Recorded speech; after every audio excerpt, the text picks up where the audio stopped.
திருப்பூர் என்னும் ஊரில் கணேசன் என்பவன் வாழ்ந்து வந்தான்.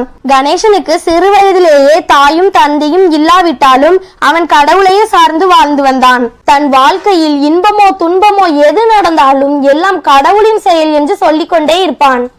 இதனால் எதை பற்றியும் கவலைப்பட மாட்டான். இறைவன் அருளின்றி ஒரு அணுவும் அசையாது என்பது அவனுடைய கொள்கை. அதே ஊரில் இனியன் என்பவன் வாழ்ந்து வந்தான். இவன் அப்படியே கணேசனுக்கு நேரெதிர் குணமுள்ளவன். கடவுளே இல்லை என்று இனியன் எப்போதும் சொல்லிக்கொண்டே இருப்பான். இனியன் மிகவும் வசதியானவன். எனவே அவன் கணேசனை பார்க்கும் போதெல்லாம் அதிகமாக கிண்டல் செய்வான். காரணம், கணேசன் மிகவும் ஏழ்மையானவன்.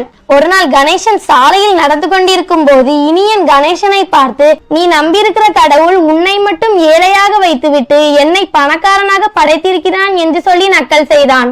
அதற்கு கணேசன், எல்லாவற்றிற்கும் ஒரு காரணம் இருக்கும், அதை இறைவனை தவிர யாராலும் அறிய முடியாது என்று சொன்னான்.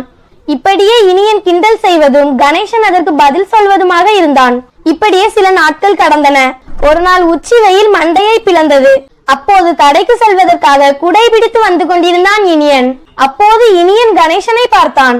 அப்போது குடை வாங்க வசதி இல்லாத கணேசன் வெயிலில் வேர்வை வழிந்தோட சாலையில் நடந்து கொண்டிருந்தான். இனியன் கணேசனை பார்த்து வழக்கம் போல் வம்புக்கு இழுத்தான். என்ன கணேசன், வேர்க்க விறுவிறுக்க எங்க போயிட்டு வர?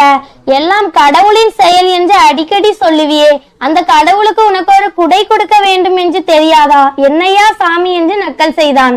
அதற்கு கணேசன், கடவுளின் கருணை இல்லை என்றால் உன் கையில் குடை இருந்தாலும் நீ அதை பிடித்து செல்ல முடியாது. அதை கையில் வைத்துக் கொண்டு ஓடத்தான் முடியும் என்பதை மறந்துவிடாதே. இறைவனது கருணையை எப்போதும் கிண்டல் செய்யாதே என்று சொல்லிவிட்டு வேகமாக நடந்தான். பெரிய தத்துவம் சொல்றான் என்று நினைத்து சிரித்து கொண்டே நடந்து கொண்டிருந்தான் இனியன்.